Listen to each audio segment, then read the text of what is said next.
अस्सलाम वालेकुम क्लास। जैसे कि आप लोग जानते हैं कि हम बेसिक इलेक्ट्रिसिटी पढ़ रहे थे सब्जेक्ट, और उसके अंदर आज जो हम पढ़ेंगे वो ट्रांसफार्मर है। आइए आज के लेक्चर को शुरू करते हैं। स्कीम ऑफ लेक्चर आपके आगे स्क्रीन पे आ रही है।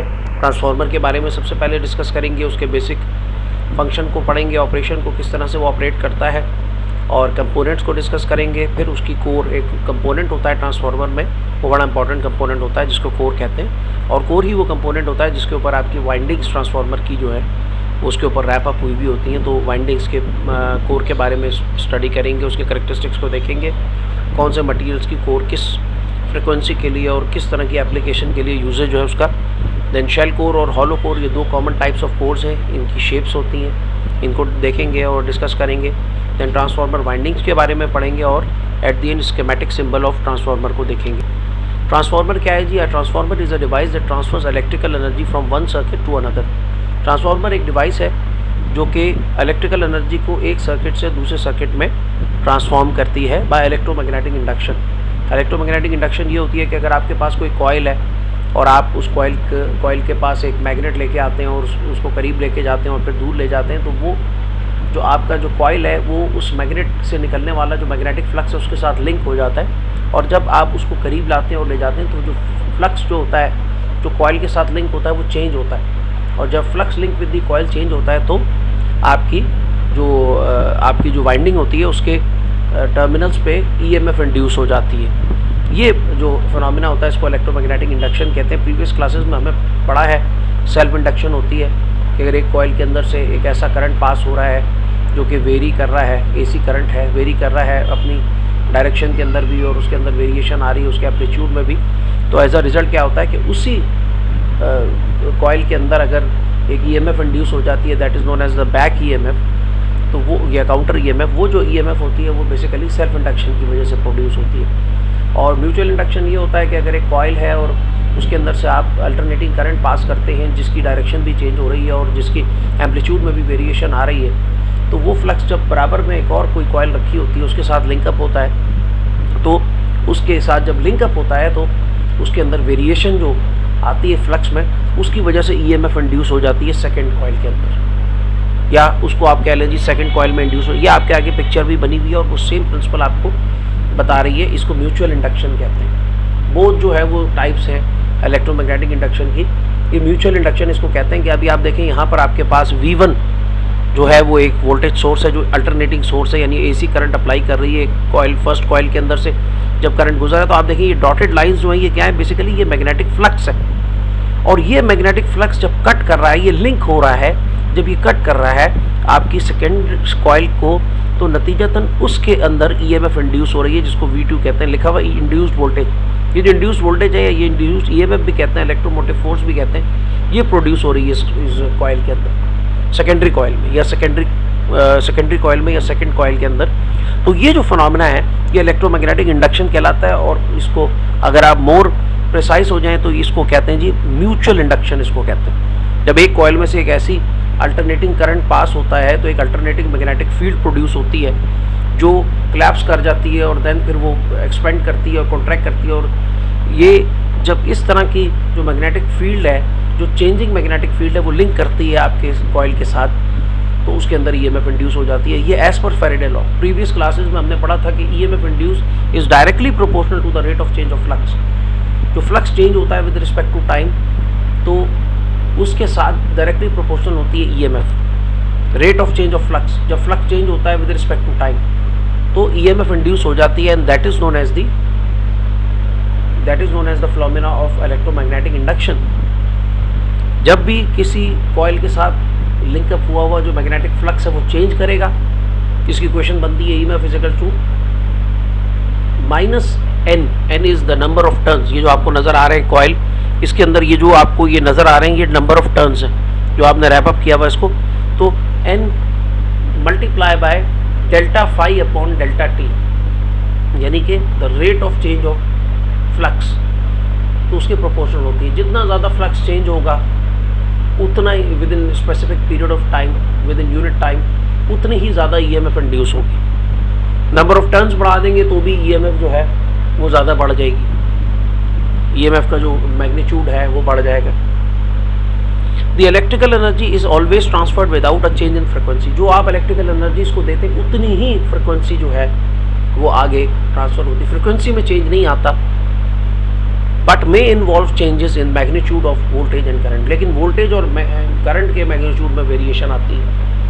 आपको पता है कुछ ट्रांसफार्मर्स होते हैं जो वोल्टेज को इंक्रीज कर देते हैं, कुछ होते हैं जो वोल्टेज को डिक्रीज कर देते हैं, कुछ तो आप उसमें जब वोल्टेज बढ़ रहा होता है तो करंट कम हो रहा होता है, करंट बढ़ रहा होता है तो वोल्टेज कम हो रहा होता है। तो ये आपको होप समझ आ गई होगी डायग्राम। ये बड़ी जो है ना को ये आपके लेक्चर का बेसिक है, म्यूचुअल इंडक्शन बताई हुई है ना, कि जब आपने एक अल्टरनेटिंग, दोबारा से बता रहा हूँ, जब आपने एक अल्टरनेटिंग जो है ईएमएफ अप्लाई की, वोल्टेज अप्लाई किया और उसको पास करवाया आपने कॉइल में से, फर्स्ट कॉइल के अंदर से, तो आप देखें कि उसके नतीजे में एक फ्लक्स प्रोड्यूस हो गया। ये आपको नज़र आ रहा है लिखा हुआ, ये मैग्नेटिक फ्लक्स है।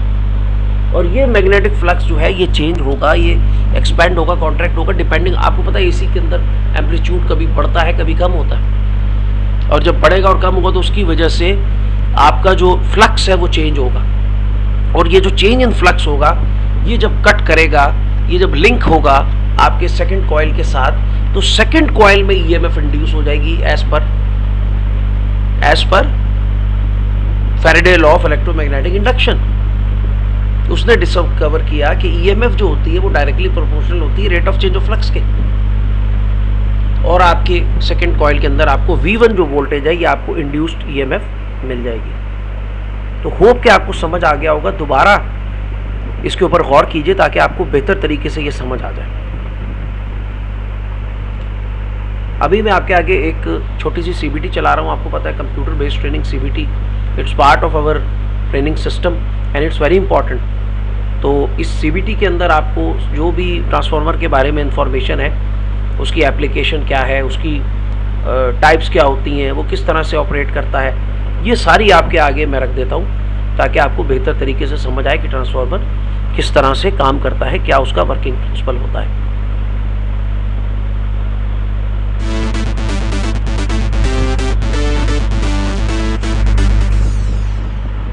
Transformer. What is a transformer? A transformer is an electrical device used to convert AC power at a certain voltage level to AC power at a different voltage, but at the same frequency. Where is it used? It is used for transmitting power from power stations to homes and factories. Transformers are also used by us at home to reduce the line voltage in order to operate low voltage devices like these. In these devices, the transformer steps down the AC. Note, these electrical gadgets have a device to convert AC to DC. A transformer consists of a rectangular soft iron core made of laminated sheets. These sheets are well insulated from each other. Wound on this rectangular core are two coils of wire, electrically insulated from one another and arranged so that a change in the current in one coil, called the primary, will produce a change in voltage in the other coil, called the secondary. The source of alternating EMF, that is, to be transformed, is supplied to the primary coil. Whenever an alternating current is supplied at the primary coil, then an EMF or voltage is induced in the secondary coil due to mutual induction. Let's now understand the working of a transformer with the help of block diagrams. As the current in the primary varies, the magnetic field linked with the primary coil varies and an EMF is produced due to self-induction. Due to mutual induction, an EMF is induced in the secondary coil. The voltage induced in the secondary is determined by the turns ratio. That is, primary voltage by secondary voltage is equal to number of primary turns by number of secondary turns, or EP by ES is equal to NP by NS. A transformer can be used to increase or decrease voltage. Based on this, transformers are classified as step-up transformer and step-down transformer. Step-up transformer. The step-up transformer increases voltage. Since EP by ES is equal to NP by NS, for a step-up transformer, ES is greater than EP. Therefore, the number of turns of a secondary coil is greater than that of a primary coil. In this type of transformers, the primary coil is made of thick copper wire, while the secondary coil is made of thin wire.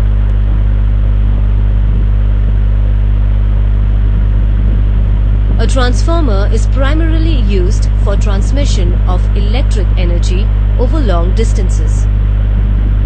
Transformers are used in voltage regulators and stabilizers.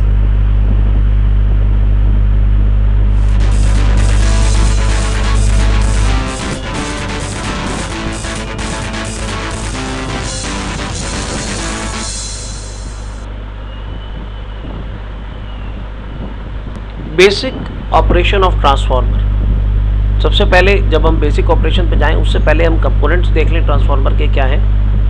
In its most basic form a transformer consist of a primary coil और a primary winding and a secondary coil और a secondary winding. इसको coil भी कहते हैं primary और winding भी कहते हैं। प्राइमरी वाइंडिंग आपको मैंने पहले भी बताया वो होती है जो कि सोर्स AC सोर्स के साथ जुड़ी होती है, और सेकेंडरी कॉइल जो होती है इसके ऊपर हमने लोड लगाया हुआ होता है।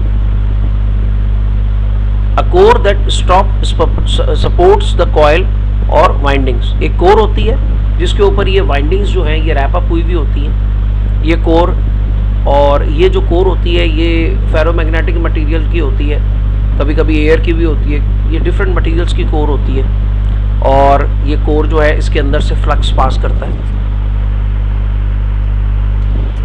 बेसिक ऑपरेशन देख लेते हैं। जब हमने बेसिक टर्म समझ ली, उसके पार्ट्स क्या हैं, टर्मिनोलॉजीज हमने समझ ली कि उसमें क्या क्या पार्ट्स होते हैं। ये आपके आगे एक डायग्राम नज़र आ रही होगी आपको, और आप देख रहे हैं कि यहाँ पे एक 60 हर्ट्ज सप्लाई लगी हुई है, और ये जिस वाइंडिंग के साथ कनेक्टेड है ये बेसिकली प्राइमरी वाइंडिंग कहलाती है। उसी के साथ में बराबर में एक सेकेंडरी वाइंडिंग है, उसके साथ एक लोड कनेक्ट हुआ है। तो पहले भी मैंने बताया कि प्राइमरी वाइंडिंग वो वाइंडिंग होती है जिसके साथ आप AC सप्लाई कनेक्ट करते हैं। सेकेंडरी वाइंडिंग वो वाइंडिंग होती है जिसके साथ आप लोड कनेक्ट करते हैं। और यहाँ पर आप देख रहे हैं कि हमारे पास जब प्राइमरी वाइंडिंग में से इलेक्ट्रिकल एनर्जी गुजर रही है, इलेक्ट्रिकल AC करंट पास हो रहा है, तो उसके गिर्द एक मैग्नेटिक फील्ड बन रही है, और वो मैग्नेटिक फील्ड जो है वो एक्सपेंड करती है और वो कॉन्ट्रैक्ट करती है डिपेंडिंग अपॉन जो AC का एम्पलीट्यूड उसको मिल रहा होता है। और एज अ रिजल्ट जब ये एक्सपेंड और कॉन्ट्रैक्ट करती है तो इसके साथ जो फ्लक्स लिंक होता है सेकेंडरी वाइंडिंग के साथ वो चेंज होता है। एज अ रिजल्ट उसके अंदर EMF इंड्यूस हो जाती है। आइए इसको थोड़ा सा डिटेल में देखते हैं। The primary winding is connected to a 60 hertz AC voltage source. Primary winding जो है वो 60 हर्ट्ज AC वोल्टेज सोर्स के साथ कनेक्टेड है। द मैग्नेटिक फील्ड, जो मैग्नेटिक फील्ड है या फ्लक्स है, बिल्ड्स अप, बनती है, expends and collapse.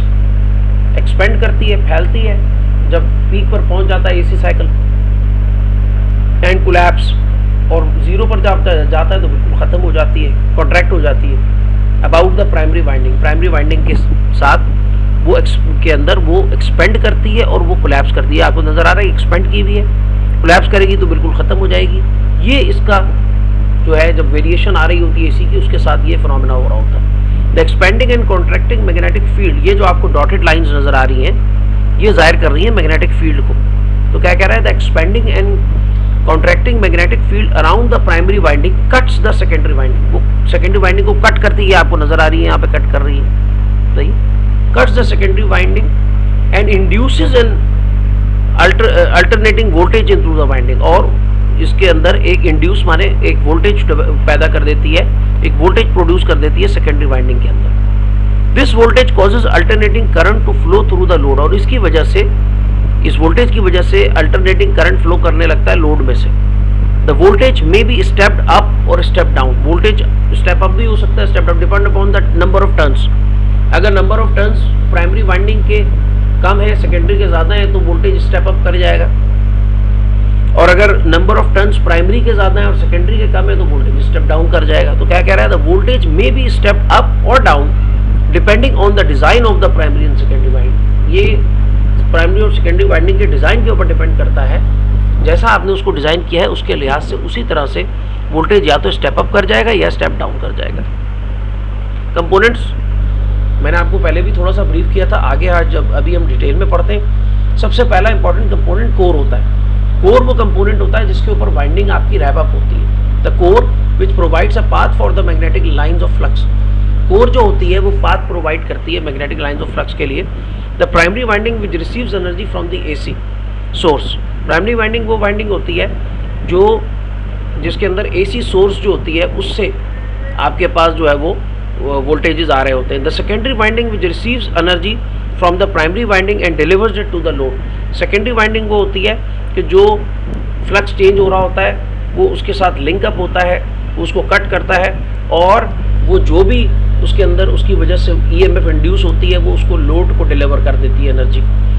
The enclosure which protects the above components from dirt, moisture and mechanical damage. Enclosure means कि आपका जो ट्रांसफार्मर है वो एक मैकेनिकल स्ट्रक्चर के अंदर, एक बॉक्स टाइप जो होती है असेंबली, उसके अंदर वो बंद होता है। और वो इसीलिए होता है ताकि आपके ट्रांसफार्मर की वाइंडिंग्स को और उसके जो कंपोनेंट्स हैं उसको डर्ट और मट्टी है, मॉइस्चर है और मैकेनिकल डैमेज से वो बचाए। कोर के कैरेक्टरिस्टिक्स डिस्कस करते हैं। The composition of the transformer core depend upon such factors as voltage, current and frequency. Transformer की जो कोर है, आपने किस मटेरियल की कोर लेनी है वो डिपेंड करती है कि आपने कितने वोल्टेज के लिए उसको डिज़ाइन करना है, करंट के लिए डिज़ाइन करना है, और उसकी जो अंदर से जो करंट पास हो रहा होगा उसकी फ्रिक्वेंसी कितनी होगी। Size limitations and construction cost are also factors to be considered. और फिर साइज़ की लिमिटेशन, अगर आप चाहते हैं ट्रांसफार्मर का साइज़ छोटा हो तो ये फिर उस कोर की जो कैरेक्टरिस्टिक्स हैं, कोर उसके हिसाब से आपको यूज़ करनी पड़ेगी। और कंस्ट्रक्शन जो है उसकी कॉस्ट भी बड़ी इंपॉर्टेंट होती है, उसके ऊपर भी डिपेंड करता है आपके ट्रांसफार्मर की कोर आपकी किस मटेरियल की आपने उसके अंदर यूटिलाइज करनी है। Commonly used core materials are, commonly आप जो ट्रांसफार्मर कोर के मटेरियल होते हैं, एयर कोर ट्रांसफार्मर होता है, उसमें कोई चीज़ नहीं होती, एयर होती है एक। देन सॉफ्ट आयरन का बना हुआ ट्रांसफार्मर होता है कोर का, स्टील कोर होती है। Each of these materials is suitable for particular applications and unsuitable for others. ये जो मटीरियल्स ऊपर आपको बताए गए, एयर है, सॉफ्ट आयरन है और स्टील है, ये कुछ एप्लीकेशंस के लिए जो है वो सूटेबल होते हैं, कुछ के लिए नहीं होते। तो इनकी एप्लीकेशंस के मुताबिक इनको यूटिलाइज किया जाता है। जहाँ पर ये सही काम करते हैं वहाँ पर इनको यूज़ किया जाता है। Generally air core transformers are used when the voltage source has a higher frequency. Air core transformer उस जगह पर यूज़ किए जाते हैं जहाँ पर हायर फ्रिक्वेंसी आप इस्तेमाल कर रहे हैं, अबव 20 किलोवाट्स। 20 किलोवाट्स तक तो हमारी ऑडिबल फ्रिक्वेंसी होती है, उससे ऊपर अगर आप कोई फ्रिक्वेंसी इस्तेमाल कर रहे हैं, उसके लिए डिज़ाइन कर रहे हैं ट्रांसफार्मर को। मैंने आपको बताया था पहले भी कि ट्रांसफार्मर की जो कोर है वो 3 फैक्टर्स के ऊपर डिपेंड करती है। Number 1 voltage, number 2 current and number 3 frequency. तो जब आप हाई फ्रिक्वेंसी के लिए ट्रांसफार्मर इस्तेमाल कर रहे होते हैं, डिज़ाइन कर रहे होते हैं, तो वहाँ एयर कोर ट्रांसफार्मर डिज़ाइन होता है और ये ऑपरेट करता है frequencies that are above 20 kilohertz. Iron core transformers are usually used when the source frequency is low. Iron core transformer उस वक्त इस्तेमाल होते हैं जब सोर्स जो होती है आपकी एसी सोर्स है उसकी फ्रिक्वेंसी लो होती है, बिलो 20 किलोवाट्स। जब भी 20 किलो से बिलो होगी तो वहां पे सारी जो कोर्स होंगी ट्रांसफार्मर की वो हम कौन सी यूज करेंगे, iron core. A soft iron core transformer is very useful where the transformer must be physically small yet efficient. अगर आप चाहते हैं कि आपका ट्रांसफार्मर जो है वो उसकी जो क्या कहते हैं वो फिजिकली स्मॉल हो, उसका साइज स्मॉल हो और वो एफिशिएंट हो, उसकी एफिशिएंसी ज़्यादा हो, परसेंटेज में एफिशिएंसी निकाली जाती है। फर्दर लेक्चर्स में आपको बताऊंगा ट्रांसफार्मर की एफिशिएंसी कैसे हम निकालते हैं। तो सॉफ्ट आयरन कोर वहाँ पे यूटिलाइज की जाती है। The iron core transformer provide better power transfer than does the air core transformer. Iron core में लॉसेस कम होते हैं और इजीली पावर ट्रांसफर हो जाती है as compare to the air core. A transformer whose core is constructed of laminated sheets of steel dissipates heat rapidly। वो transformer जिसकी कोर जो है वो लेमिनेटेड, ये जो अंदर ट्रांसफार्मर की जो कोर होती है ये एक हार्ड मटेरियल की नहीं बनी होती, एक हार्ड स्ट्रक्चर नहीं बना देते आप रेक्टेंगल शेप जो आपने देखी होगी किताबों में, या शेल कोर की जो ट्रांसफार्मर होती है, बल्कि इसके अंदर पतली पतली जो है वो स्ट्रिप्स होती हैं, पतली पतली शीट्स होती हैं, उनको मिलाकर, और वो आपस में लेमिनेटेड होती हैं। आपस में वो इलेक्ट्रिकली उनके ऊपर ऐसा एक मटेरियल की लेयर होती है कि वो आपस में इंसुलेटेड होती है, वो आपस में एक दूसरे के साथ जो है वो क्या कहते हैं, उनमें इलेक्ट्रिकली करंट फ्लो नहीं कर रहा होता। इनको कहते हैं लेमिनेटेड शीट्स, पतली पतली शीट्स होती हैं स्टील की। Dissipates heat readily, thus it provides for the efficient transfer of power। वो हीट भी इजीली डेसिपेट कर देती हैं और उसकी वजह से एफिशिएंसी उनकी ज़्यादा होती है और आसानी से पावर ट्रांसफ़र हो जाती है उनके थ्रू। एक स्ट्रक्चर नहीं होता आपके, एक कोर नहीं होती आपकी पूरी, बल्कि आप जो इतनी थिक सी देख रहे होते हैं बाहर से, वो शीट्स होती हैं जो आपस में आप उनको ज्वाइन, वो लेमिनेटेड होती हैं, आपस में भी वो इंसुलेटेड होती हैं। वो एक खास किस्म के मटेरियल में उनको डिप करके इंसुलेशन होती है, उनके दरम्यान वो जुड़ी हुई होती हैं, और उनके ऊपर आपकी वाइंडिंग्स जो हैं वो उनके ऊपर आपने वाइंडिंग्स अपनी रैप अप की भी होती है। दो तरह की मेजर स्ट्रक्चर्स आपको दिखेंगे, एक शेल कोर है।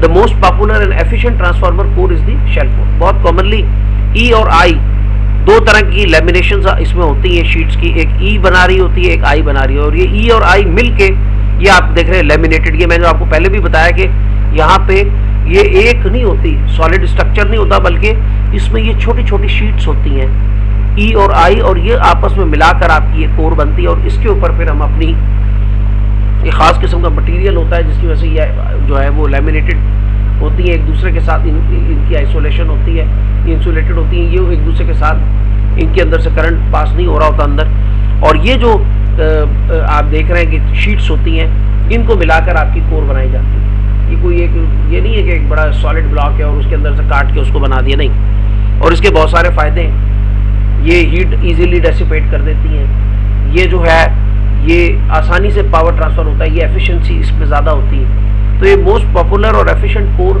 अगर आप देखें, आपको ज़्यादातर जो ट्रांसफार्मर्स मिलेंगे उनमें शेल कोर होगी, लेकिन आप जो बुक्स देखते हैं जब हमने पढ़ी थी उनमें भी हमने देखा था कि जी हमें पढ़ाते थे तो हमें आइडिया देने के लिए हमें हॉलो कोर ही समझाया जाता था, लेकिन असल में जो कोर यूज़ हो रही होती है वो शेल कोर होती है। There are two main shapes of core used in laminated steel core transformers. One is the hollow core. दो तरह की शेप्स है, एक पहली मैं बता चुका हूँ शेल कोर, जिसमें ई और आई शीट्स होती है लेमिनेटेड, और उनकी मदद से आप जो है वो अपनी ट्रांसफार्मर की कोर बनाते हो। और यहाँ पर भी आपको नज़र आ रही है one core is the hollow core. ये जो है ये हॉलो कोर कहलाती है। हॉलो इसका नाम इसलिए कि ये सेंटर में से हॉलो होती है, एक रेक्टेंगल शेप की होती है और सेंटर में से हॉलो होती है। एक तरफ इसमें प्राइमरी वाइंडिंग लगी होती है, एक तरफ सेकेंडरी, और ये भी सॉलिड स्ट्रक्चर नहीं होती बल्कि इसके अंदर भी शीट्स होती हैं जो हम आपस में जोड़ते हैं। ये लेमिनेटेड शीट्स होती हैं, इनको आपस में हम जोड़ते हैं और कोर फॉर्म करते हैं। One is the hollow core, so named because the core is shaped with a hollow square through the center। Centre में एक स्क्वायर सा बना होता है, रेक्टेंगल से बना होता है, जिसकी वजह से इसको हॉलो कोर ट्रांसफार्मर कहा जाता है। ट्रांसफार्मर वाइंडिंग्स पे आ जाते हैं। पहले भी ब्रीफ किया, ये आपके आगे स्ट्रक्चर भी नजर आ रहा है आपको बना हुआ।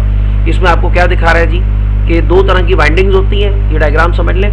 और इनपुट जहाँ पर अप्लाई करते हैं हम, AC साइकिल अप्लाई करते हैं, AC सोर्स लगाते हैं, वो प्राइमरी वाइंडिंग है। आउटपुट जहाँ पे हम अपना लोड कनेक्ट करते हैं इसको सेकेंडरी वाइंडिंग कहते हैं। सेंटर में आप देखें तो हमारे पास एक कोर है, और ये कौन सी कोर है जी, अब आपको पता चल गया होगा, ये हॉलो कोर है, क्योंकि ये सेंटर में से इसके अंदर हॉलो है, इसलिए इसको हॉलो कोर कहते हैं। The transformer consist of two coils called windings which are wrapped around a core. Transformer के अंदर दो कॉइल्स होती हैं, उनको हम वाइंडिंग कहते हैं, और वो रैप अप हुए भी होते हैं, वो लिपटे हुए होते हैं कोर के ऊपर। The transformer operates when a source of AC is connected to one of the windings and a load device is connected to the other.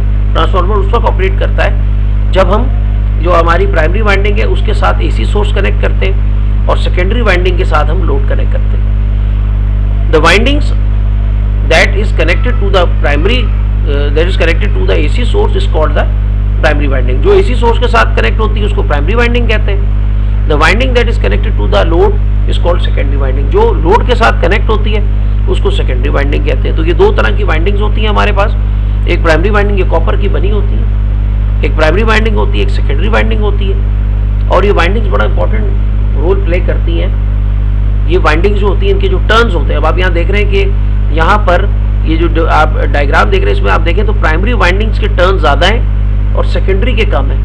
तो इसका मतलब क्या होगा, नंबर ऑफ टर्न्स जो हैं उनसे पता चलता है कि आपका ट्रांसफार्मर जो है वो स्टेप अप है स्टेप डाउन है. तो अभी आप देखें तो यहाँ पे टर्न्स जो हैं वो आपको ज़्यादा नज़र आ रहे हैं, यहाँ कम है, तो ये स्टेप डाउन ट्रांसफार्मर है. जब इसको ज़्यादा वोल्टेज दिया जाएगा तो इसको स्टेप डाउन करके कम कर देगा. ये आप सिंबल्स देख रहे हैं, इनको हम स्कीमेटिक सिंबल्स कहते हैं. बड़ी सिग्निफिकेंस है सिंबल्स की. ये आप देखें तो बड़ा कॉमन सिंबल यहाँ बना हुआ है आपको, ये हर जगह बनाया जाता है. ये सिंबल जो है ये आपके आगे नजर आ रहा है, ये आयरन कोर ट्रांसफार्मर का है. सही है. अब ये देखें यहाँ पे ये प्राइमरी है, ये सेकेंडरी और बीच में कुछ भी नहीं है, तो ये सिंबल कहलाता है जी, ये एयर कोर ट्रांसफार्मर का सिंबल कहलाता है. यहाँ पर ये आपको ट्रांसफार्मर नजर आ रहा है और ये डॉटेड लाइन है, तो ये फेराइट कोर. फेराइट भी एक मटेरियल है जिसकी कोर होती है और ये ज्यादातर हाई फ्रिक्वेंसी के लिए इस्तेमाल होती है. देन आप देखें तो ये आपको यहाँ पे एक और सिंबल शो किया हुआ है. इसके अंदर भी विद आयरन और लैमिनेटेड कोर जब होती है तो उसका सिंबल यहाँ पे शो किया हुआ है आपको. तो ये डिफरेंट सिंबल्स होते हैं, आप जगह जगह देखेंगे कोर के हिसाब से उसमें ये सिंबल्स आपको नजर आएंगे. ट्रांसफार्मर का स्कीमेटिक सिंबल, इसमें दो वाइंडिंग है और सेंटर में जो ये लाइनें आप लगाते हैं ये कोर को रिप्रेजेंट करती है. Thank you class. अस्सलाम वालेकुम.